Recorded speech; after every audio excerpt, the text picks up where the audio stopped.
How are worrying and concern different?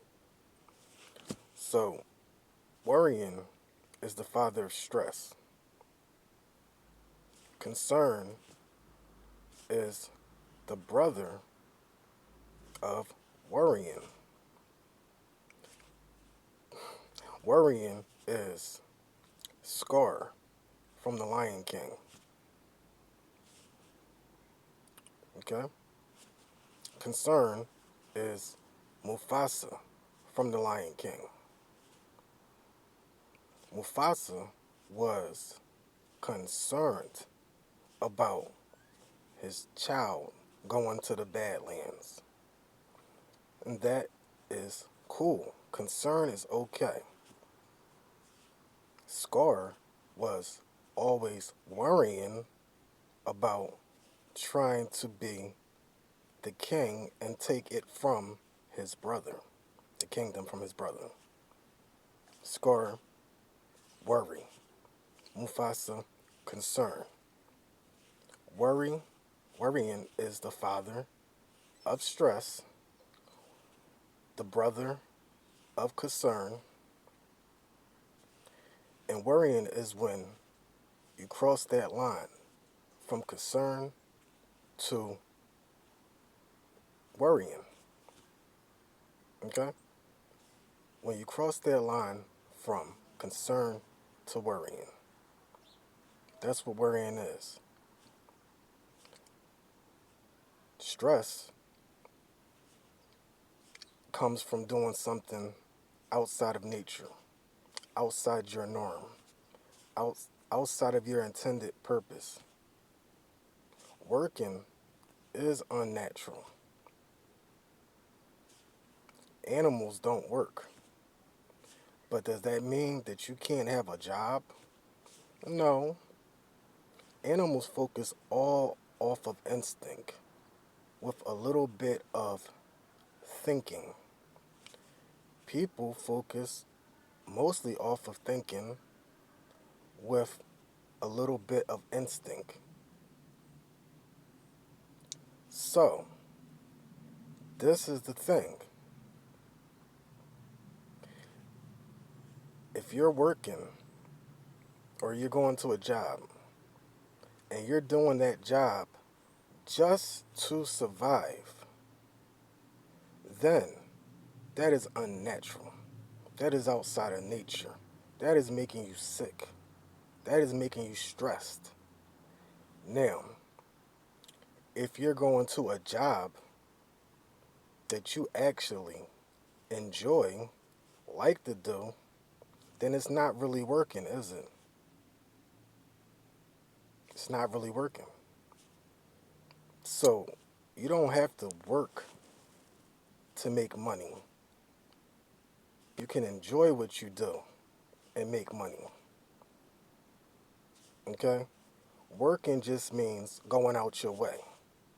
I don't want y'all to think that working means that you don't have to do anything, even though there's a natural set point in nature where even if you don't work, go out your way to look for work, go out your way to do things you don't want to do, that you're still going to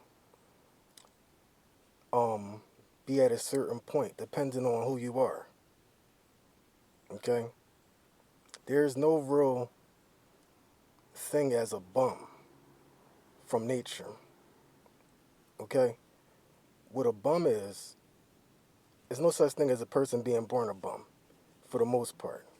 And even if a person was to be considered being born a bum, they would not be able to stay a bum if they kept hope. See, poor people, or so-called poor people as you would call them, their main focus to nature is supposed to be on hope. Once they lose hope, then nature no longer helps them. They're no longer able to access the blessings from nature. Now, on the other side of things, the rich man. When the rich man gets rich, he loses faith. Okay? So either spectrum is not exactly your best life. You don't have to have everything in the world. Neither do you have to be the poorest person on earth. Okay? But nature won't allow you to drop down too low because nature is still going to keep you at a point where you're able to still survive as long as you keep hope. Now, when you get rich and you get millions and millions and millions of dollars, the hardest thing for you to do is going to be able to keep your faith. Faith in what? Faith in nature. And that will take you away from your spirituality. So even though it seems like you're doing good, you're just distracted. Because the farther you get away from that middle balance, in case you want to know what the middle balance would be, the middle balance would probably be middle class. Nobody's saying you have to suffer out here. Okay? Middle class would be like the middle balance. Believe it or not, middle class people are the most happy and the most satisfied with their lives. People who are extremely poor are not very happy. People who are extremely rich can never be extremely happy or truly happy. Rich people have a hard time keeping their faith in nature. Poor people have a hard time keeping their hope. Either one of these will disconnect you from nature and allow you to miss your blessings. Nature has a natural set point, so it's going to do whatever it has to do for the poor person to at least make sure they have enough to survive. Okay? So, once again, this is Master and Teach GF. I have made a name change to my channel. Name change.